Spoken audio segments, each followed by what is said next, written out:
warahmatullahi wabarakatuh. Saya Noratia. Saya Siti Hairiyah. Dan saya Lisnawati. Pada kali ini kami akan membagikan konten mengenai bagaimana sih pendapat mahasiswa tentang pola kepemimpinan dan metode pendidikan yang ada dalam keluarga mereka. Penasaran? Let's check it out!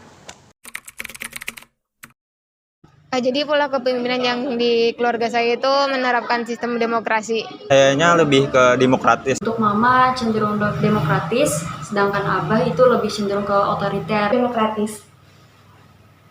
Kalau pola kepemimpinan di keluarga saya itu ada dua. Kalau ayah lebih ke demokratis, kalau ibu sih ke overprotective ya. Keluarga aku itu sistemnya demokratis. Saya demokratis. Sama demokratis. Demokratis. Lebih mengarah kepada otoriter. Kelebihannya itu ya, setiap anak itu kayak diberi kebebasan sesuai dengan minat dan bakatnya gitu. Kemudian kekurangannya itu kayak mungkin kadang di satu sisi tuh setiap anak kayak pengen diperhatikan oleh orang tua, kayak ditentukan kamu harus jadi ini, kamu harus jadi ini. Mungkin itu sih. Mungkin kelebihannya kita lebih dibebaskan untuk memilih, misalkan kayak mau kuliah di mana atau mau sekolah di mana. Mungkin itu. Kalau kekurangannya mungkin perhatiannya mungkin kurang karena terlalu dibebaskan. Demokratis itu kan kita jadi lebih bebas berpendapat, kita bisa lebih mengasah critical thinking kita, lebih analisis SWOT kita pun ikut terasah juga. Jadi akhirnya dari situ juga terbentuk kepercayaan di anak untuk mengambil keputusan di kemudian hari. Nah, sedangkan otoriter itu kalau menurut kakak lebih cenderung banyak kekurangannya karena kita di situ kurang bebas dalam berpendapat. Akhirnya kita kesulitan di kemudian hari untuk lebih bijak dalam membuat suatu keputusan karena kita cenderung untuk terbiasa diatur, sudah kalau diibaratkan itu sesuatu sudah dipola, kita hanya mengikuti alurnya aja.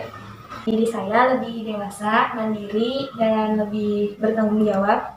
Kalau kekurangannya itu mungkin misalkan kita berbeda pendapat dengan anggota keluarga, lebih kayak lebih kurang serak atau jengkel terhadap keputusan yang telah diterima. Demokratis di keluarga saya, kelebihannya itu membuat saya menjadi orang yang mau menerima kritik, menghargai orang lain misalnya. Terus kalau dari segi kekurangan, mungkin mirip dengan narasumber di samping saya. Terus dari overprotective itu kelebihannya lebih merasa terjaga, terus lebih banyak mendapatkan perhatian. Kalau dari segi kekurangannya banyak. Salah satunya itu saya pribadi menjadi penakut dan kurang percaya diri. Kelebihannya itu yang sudah pasti aku rasakan itu adalah aku tuh selalu merasa diizinin gitu. Jadi aku merasa bebas, aku bisa melakukan apa yang aku mau tanpa adanya tuntutan dari orang tua, tanpa adanya larangan dari orang tua. Tapi tidak semuanya tentang diizinkan gitu, diberi kebebasan. Ada beberapa hal-hal juga yang biasanya ditolak gitu. Jadi kadang merasa dibebaskan, dan kadang juga di waktu tertentu bisa tidak diizinkan, tidak merasa dibebaskan juga gitu. Itu kelebihan yang aku rasakan. Dan untuk kekurangannya itu mungkin kalau misalnya ada anak selain aku mungkin ya dibebasin oleh orang tuanya bisa nggak tahu gitu apa sih yang sebenarnya dilakukan oleh anaknya ini, karena orang tuanya terlalu membebaskan dari orang tuanya gitu, sehingga anaknya ini jauh dari pantauan orang tuanya seperti itu. Dan kekurangan lainnya itu mungkin orang tua tidak tahu gitu anak ini diberikan kebebasan apakah melakukan hal yang positif atau yang negatif, karena tidak ada larangan dari orang tua itu tadi. Merasa nyaman dan kekurangannya tidak terarah. Kelebihannya itu bebas meminta saran kepada orang tua, tapi untuk kekurangannya kurang diperhatikan. Kelebihannya seorang anak tidak akan merasa canggung atau takut untuk bercerita tentang hal-hal yang dialami. Terus untuk kekurangan sendiri itu akan lebih sulit untuk mencari jalan keluarnya karena kurangnya komunikasi antara satu dengan yang lainnya.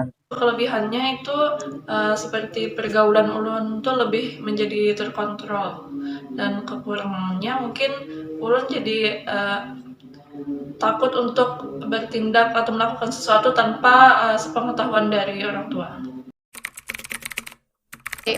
Disiplin, kayak kita harus disiplin waktu, harus lebih menghargai waktu. Banyak, tapi mungkin kayak kebiasaan lah, kebiasaan dari keluarga. Misalkan kayak bangun pagi. Untuk mama itu cenderung lebih ke pendidikan keteladanan, kebiasaan, nasihat, perhatian, dan hadiah tanpa punishment. Nasihat, pujian, atau hadiah?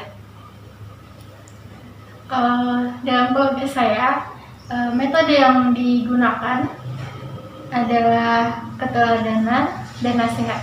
Untuk metode pendidikan dalam keluarga aku itu mungkin lebih ke dari perintah, larangan, dan juga kebiasaan. Itu ada nasihat, perintah, hukuman, dan larangan.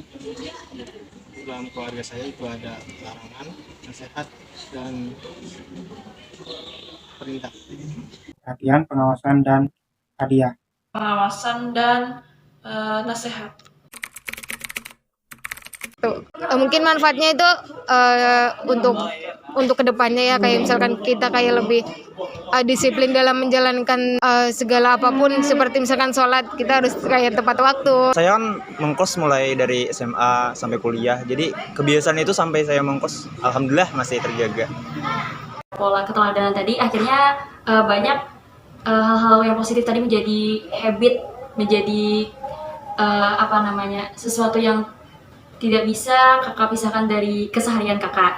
Akhirnya juga itu membentuk role model lah, gambaran ketika kakak nanti menjadi ibu di kemudian hari. Nasihat pada diri saya sendiri yaitu meningkatkan kepribadian diri saya lebih baik dari sebelumnya. Kalaunya hadiah atau pujian itu membuat diri saya lebih bersemangat dalam meningkatkan kualitas yang ada di diri saya. Setelah itu lebih giat lagi dalam melakukan pencapaian yang baik untuk kedepannya. Manfaat dari keteladanan, banyak hal-hal yang dapat saya tiru dalam kehidupan sehari-hari. Selanjutnya, manfaat dari nasihat membuat saya jadi pribadi yang lebih benar dan lebih baik dari sebelumnya. Itu sangat bermanfaat karena emang dengan perintah dan larangan dari orang tua atau keluarga aku itu bisa jadi kebiasaan untuk diri aku sendiri, apalagi hal-hal itu adalah hal-hal yang positif karena nggak mungkin kan adanya perintah dan larangan kalau misalnya tidak ada manfaatnya gitu, tidak ada fungsinya gitu. Kenapa harus larang, kenapa harus disuruh-suruh sih gitu. Jadi semuanya bisa jadi kebiasaan dengan metode pendidikan dalam keluarga aku. Saya menjadi mudah mengekspresikan diri dan ada batasan-batasannya. Sama, saya juga mudah dalam mengekspresikan diri, tapi ada batasannya. Manfaatnya sendiri itu si anak tidak akan merasa kesepian. Yang kedua, si anak tidak akan melakukan hal-hal yang dilarang gitu, karena dia selalu diawasi. Terus yang ketiga ini, si anak akan lebih giat lagi karena dia selalu mendapat hadiah atau pujian dari orang tuanya ketika. Dengan diawasi tadi, ulun dalam bergaul itu menjadi lebih hati-hati. Jadi ketika ulun melakukan kesalahan itu karena ada pengawasannya, itu akan diketahui langsung oleh orang tua dan orang tua langsung memberikan nasihat-nasihat.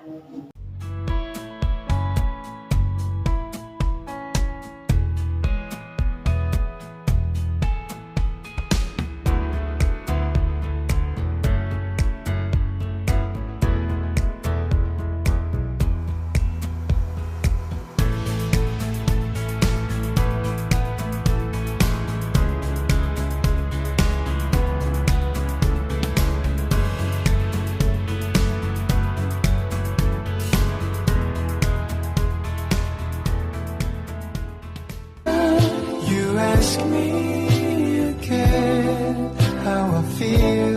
Please remember my answer